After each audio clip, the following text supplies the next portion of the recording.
from Frieza to Cell and Majin Buu. If you were to make a list of the various reasons as to why someone may like Dragon Ball Z, I feel like the villains have to be somewhere at the top of that list. The three previously mentioned characters are three of the most popular characters in the entire franchise and left an impact in the story that was felt for much longer than their actual time being active in the story. But is that the case for Dragon Ball Super as well? Because when talking about the various pitfalls of Dragon Ball Super, I find myself mentioning the villains often. When thinking about the greatest villains in the franchise, none from Super are ever mentioned. So the question that needs to be answered is, what is the problem with the villains in Dragon Ball Super? Now, it would be easy for me to go straight into every negative thing about this set of villains, but instead, I want to highlight the villains in Dragon Ball Z. So instead of asking what is the problem with the villains in Dragon Ball Super, I'll answer the question, why did the villains in Dragon Ball Z work so well? And the only right way to answer this question is to start from the beginning. Dragon Ball Z opens with Goku meeting his evil older brother Raditz and learning about his true heritage, and within the first 10 chapters of Dragon Ball Z, Goku dies. Now, Raditz wouldn't end up being the main villain in this saga. As an audience, we knew about Vegeta's existence long before he ever landed on Earth, and once he made it to Earth, he remained in the background for a little longer. But the way Toriyama wrote the Saiyan saga made it clear that as monstrous of a fighter that Nappa was, Vegeta, a much less physically imposing character, was a much more dangerous fighter. And that wait to see Vegeta in action, coupled with the wait to see Goku after his training, made their fight so much better. Vegeta's strength required Goku to go all out from the start, and even that wasn't enough. Vegeta exhausted all of his base power against Goku, and when that didn't work, he displayed that he still had a form that multiplied his power by 10. The result of their fight left them both extremely wounded and unable to fight, and you could argue who won, but I think most fans would agree that Vegeta was a great villain. Then, for the first time in Dragon Ball, the main cast leaves Earth without Goku too.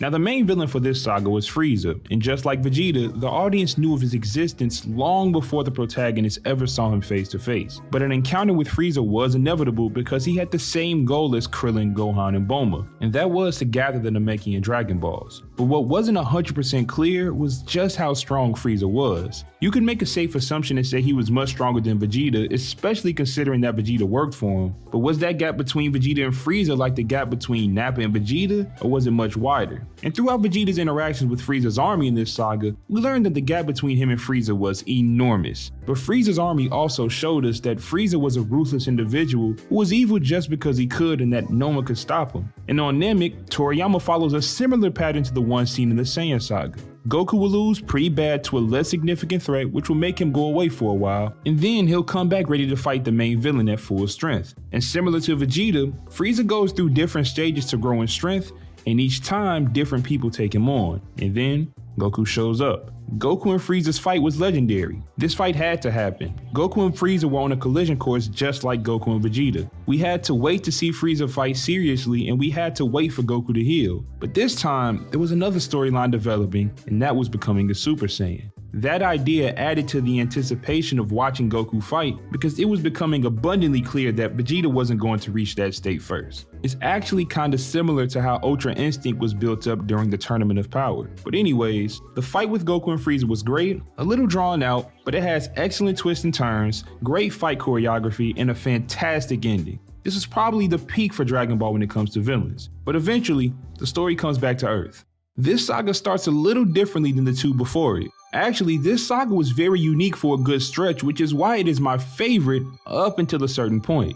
Toriyama introduces time travel with Trunks' introduction to set the stage for the impending doom for the main cast. Now at first it seems like androids 19 and 20 are the main villains of the saga, as they fit the description Trunks gave Goku by being two androids who attack a certain island on a certain day and at a certain time. And at first, the situation seems grim because Goku comes down with the heart virus, but Vegeta's ascension to being a Super Saiyan and Piccolo's new power puts the protagonist in the driver's seat. And this goes against Toriyama's pattern in the previous two sagas. But then Dr. Gero awakens androids 16, 17, and 18, and they beat the Z Fighters easily. Now that follows Toriyama's pattern, but only in hindsight. During the Saiyan saga, we watched the Z Fighters deal with the Cybermen and Nappa with the knowledge of Vegeta being the strongest. On Namek, we watched the main cast deal with Dodoria, Zarbon, and the Ginyu Force with the knowledge of Frieza's outrageous power. But during this saga, when the Z Fighters were fighting 17 and 18, there was no knowledge of Cell. So when he is introduced, it's a big shock that there is something else out there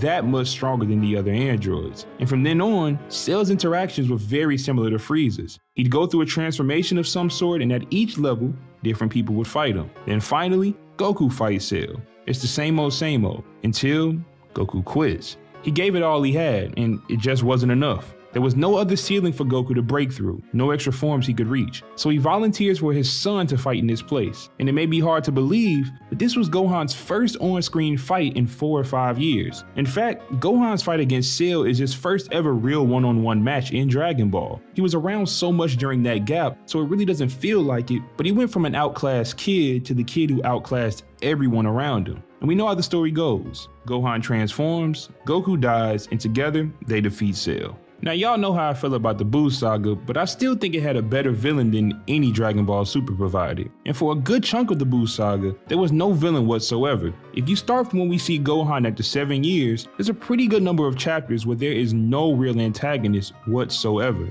The cast planned on fighting in the tournament, Goku comes back, and boom, all of a sudden the Earth is in danger. And for how chaotic and random Buu can be, I really like how the story went from peaceful to pandemonium just like that. That's how dealing with Buu was. The protagonists always had to be on their toes because they never knew what to expect. One moment, Buu was kinda nice, and the next he wanted to destroy you and the entire city you stood in. Now some forms were more random and dangerous than others, but I think you understand my point.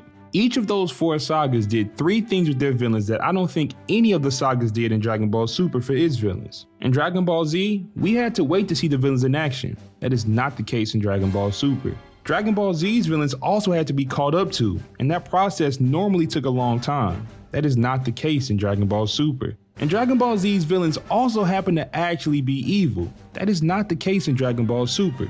And although some may not consider them heroes, the Z Fighters fought to protect their home and their loved ones. Dragon Ball Z's villains weren't trying to protect anyone or any idea like Dragon Ball Super's villains. Zamasu fought to uphold his belief that mortals were a poison to the universe, and Jiren fought to prove that strength was absolute and that he alone could win any fight. Hit was just fighting in a tournament, and Beerus, he just so happened to have a dream. Frieza was an unbelievably strong tyrant who was evil just because he could. Cell finished absorbing the androids, then created a game that would result in destroying the Earth. And Buu was just as old as the universe itself, and his entire MO is to destroy.